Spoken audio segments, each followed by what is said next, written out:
Hello friends, എല്ലാവർക്കും Shruthi's learning സ്ക്വയറിലേക്ക് സ്വാഗതം. ഇന്നത്തെ ക്ലാസ്സിൽ നമ്മൾ ഡിസ്കസ് ചെയ്യാൻ പോകുന്നത് ഇംഗ്ലീഷിലെ ഒരു 15 ക്വസ്റ്റ്യൻസ് ആണ്. അപ്പോൾ ഈ 15 ക്വസ്റ്റ്യൻസ് നമ്മൾ ഡിസ്കസ് ചെയ്യുമ്പോൾ നമുക്ക് 15 ടിപ്സ് ആണ് കിട്ടുന്നത് കേട്ടോ.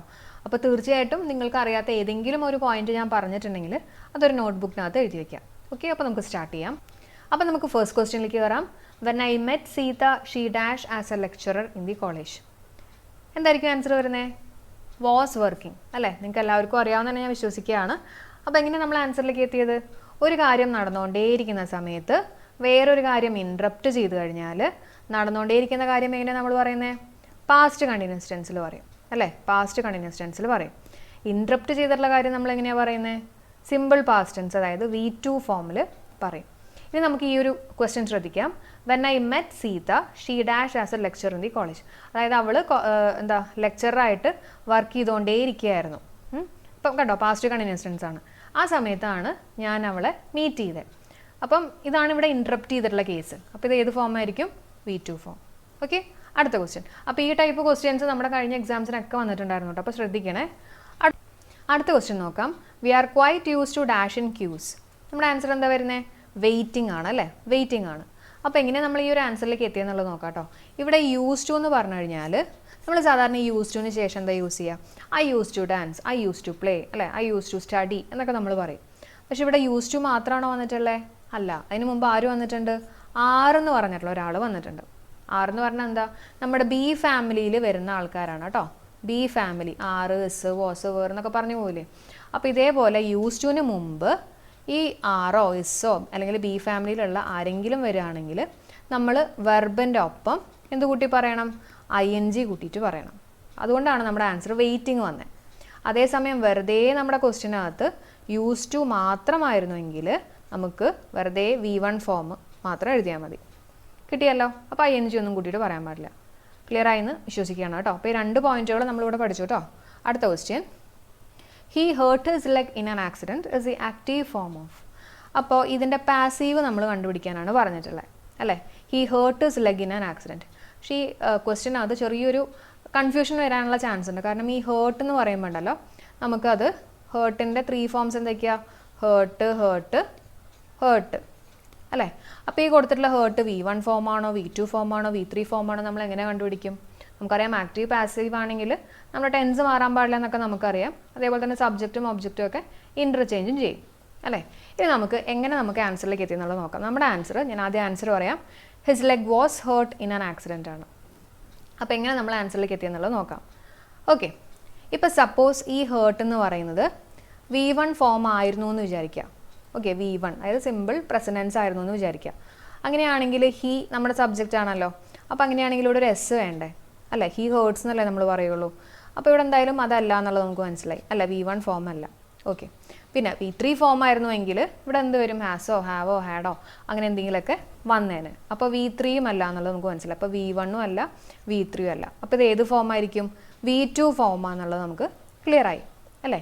ഇനി നമ്മൾ നമ്മുടെ ഓപ്ഷൻസ് നോക്കുകയാണ് കേട്ടോ. V2 എന്ന് പറഞ്ഞാൽ എന്താ? സിമ്പിൾ പാസ്റ്റ് ടെൻസ് ആണ്. അപ്പോൾ സിമ്പിൾ പാസ്റ്റ് ടെൻസിൻ്റെ ഓപ്ഷൻസ് നമുക്ക് ചെക്ക് ചെയ്യാമല്ലോ. ഇവിടെ നോക്കിക്കോ, എസ് ആണ്. പറ്റുമോ? ഇല്ല. കാരണം നമുക്ക് പാസ്റ്റ് ടെൻസ് വേണം. പിന്നെ ഹാസ് ബീൻ, അപ്പോൾ ഇതൊന്നും നമുക്ക് വേണ്ട. അപ്പോൾ ഒന്നല്ലെങ്കിൽ ഹിസ് ലെഗ് വാസ് ഹേർട്ട്. കണ്ടോ, ഇത് പാസ്റ്റ് ടെൻസ് ആണ്, ഇതും പാസ്റ്റ് ടെൻസ് ആണ്.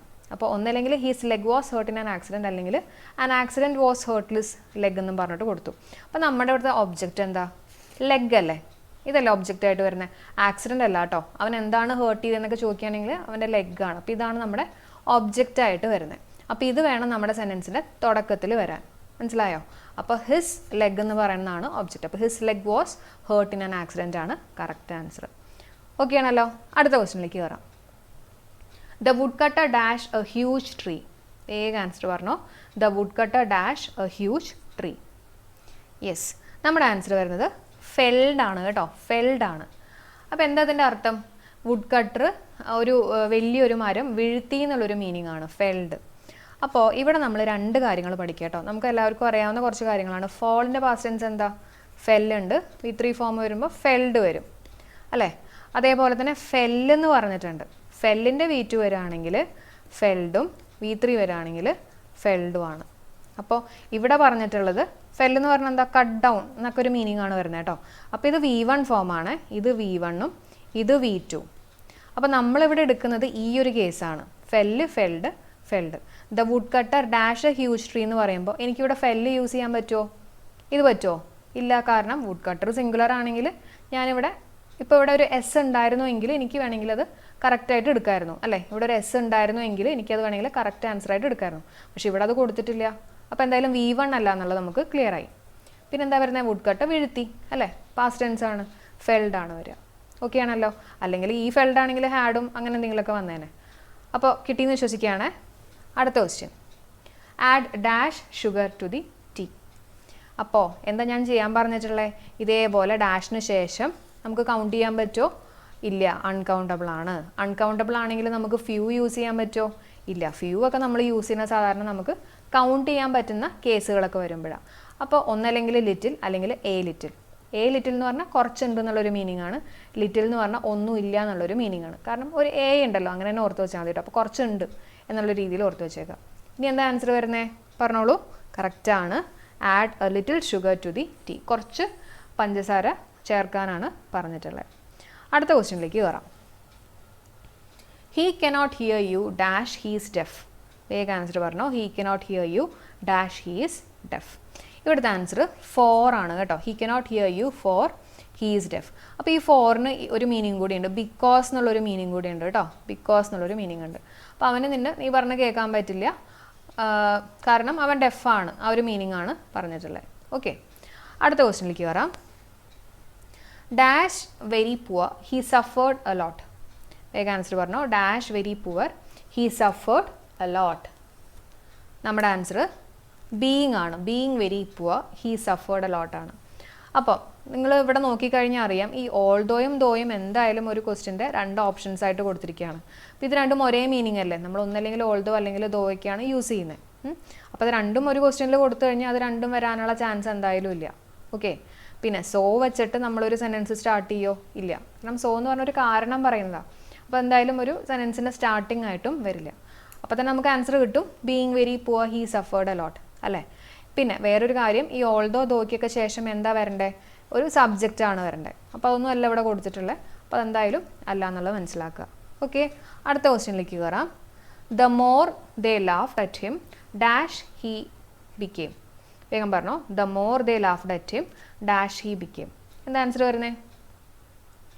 യെസ്, ഇവിടുത്തെ ആൻസർ ദ ആംഗ്രിയർ ആണ് കേട്ടോ. അപ്പോൾ ഇത് പലരും തെറ്റിച്ചിട്ടുണ്ടെന്നാണ് എനിക്ക് തോന്നുന്നത്. കാരണം ദ മോറ് കാണുമ്പോൾ ഇവിടെ പലർക്കും ദ മോറ് കുത്താനുള്ള ടെൻഡൻസി ഉണ്ട്. പക്ഷെ നമ്മുടെ റൂൾ എന്തായിരുന്നു? ദ മോർ എന്ന് പറയുമ്പോൾ ദ കമ്പാരിറ്റീവ് ആണ് അല്ലേ. അപ്പോൾ ഇവിടെ കമ്പാരിറ്റീവ് ഫോം വേണം നമ്മൾ യൂസ് ചെയ്യാൻ. അപ്പം ആംഗ്രിയുടെ കമ്പാരിറ്റീവ് ഫോം എന്ന് പറഞ്ഞാൽ ആംഗ്രിയർ അല്ലേ. അപ്പോൾ ദ ആംഗ്രിയർ ആണ് നമ്മുടെ ആൻസർ. അടുത്ത question, each athlete will dash his or her score. Answer എന്താ വരുന്നത്? ഗെറ്റ് ആണ്. കാരണം സാധാരണ നമ്മൾ ഈച്ചൊക്കെ യൂസ് ചെയ്യുമ്പോൾ അതിന് ശേഷം സിംഗുലർ ആണ് യൂസ് ചെയ്യുക. പക്ഷേ അതിനിടയിൽ ഒരാൾ വന്നിട്ടുണ്ട്, മോഡൽ ഓക്സിലറി ആയിട്ടുള്ള നമ്മുടെ വില്ല് വന്നിട്ടുണ്ട്. അപ്പോൾ ഇങ്ങനെ ഒരാൾ വന്നു കഴിഞ്ഞാൽ നമ്മുടെ ആ റൂളൊന്ന് മാറ്റും. അതായത് ഇവിടെ ജസ്റ്റ് ബേസ് ഫോം എഴുതിയാൽ മതി. ഓക്കെ, ബേസ് ഫോം എന്ന് പറഞ്ഞാൽ നമ്മൾ എസ് ഒന്നും കൂട്ടാണ്ട് വെറുതെ എഴുതുന്നത്. അപ്പോൾ ഇവിടെ എന്താ വരിക? Each athlete will get his or her score. മനസ്സിലായോ? സാധാരണ ഈച്ച് ആണെങ്കിൽ നമ്മൾ എസ് കൂട്ടിയിട്ടാണ് പറയുക വെർബിൻ്റെ ഒപ്പം. പക്ഷേ ഇവിടെ മോഡൽ ഓക്സിലറി വെർബ് വന്നതുകൊണ്ടാണ് കേട്ടോ നമ്മളിവിടെ ബേസ് ഫോം എഴുതാനുള്ള കാര്യം. അടുത്ത ക്വസ്റ്റ്യൻ നോക്കാം. The sofa needs dash again. പറഞ്ഞോളൂ. The sofa needs dash again. നമ്മുടെ ആൻസർ ക്ലീനിങ് ആണ്. അപ്പം the sofa needs to clean ആണോ ക്ലീനിങ് ആണോ നമ്മൾ എങ്ങനെയാണ് അറിയുന്നത് അല്ലേ? The sofa needs dash again. അപ്പോൾ അതായത് സോഫയ്ക്ക് തന്നെ ക്ലീൻ ചെയ്യാൻ പറ്റുമോ നോക്കുക. സോഫയ്ക്ക് തന്നെ ചെയ്യാൻ പറ്റുന്നൊരു കാര്യമാണോ? അല്ല. അപ്പോൾ അല്ലാത്ത കേസുകളാണെങ്കിൽ നമ്മൾ വെർബിൻ്റെ ഒപ്പം ഒരു ING കൂട്ടിയിട്ട് പറയുക കേട്ടോ. അപ്പോൾ സോഫ നീഡ്സ് ഡാഷ് എഗെയിൻ എന്ന് പറയുമ്പോൾ സോഫയ്ക്ക് എന്തായാലും തന്നെ ചെയ്യാൻ പറ്റുന്ന കാര്യമല്ല. അപ്പോൾ എന്ത് ചെയ്യണം? നമ്മൾ വെർബിൻ്റെ ഒപ്പം ഒരു ING കൂട്ടിയിട്ട് പറയുക. നമ്മുടെ ആൻസർ ക്ലീനിങ്. അടുത്ത question, he needs ഡാഷസ് teacher. He needs ഡാഷസ് teacher. അപ്പോൾ അവന് സ്വന്തമായിട്ട് ചെയ്യാൻ പറ്റുന്നൊരു കാര്യമാണ് അല്ലേ, കോൾ ചെയ്യാന്ന് പറഞ്ഞു കഴിഞ്ഞാൽ. അപ്പോൾ അതിൻ്റെ ഒപ്പം നമ്മൾ ING കൂട്ടിയിട്ട് പറയണോ? വേണ്ട. He needs to call his teacher. മനസ്സിലായോ?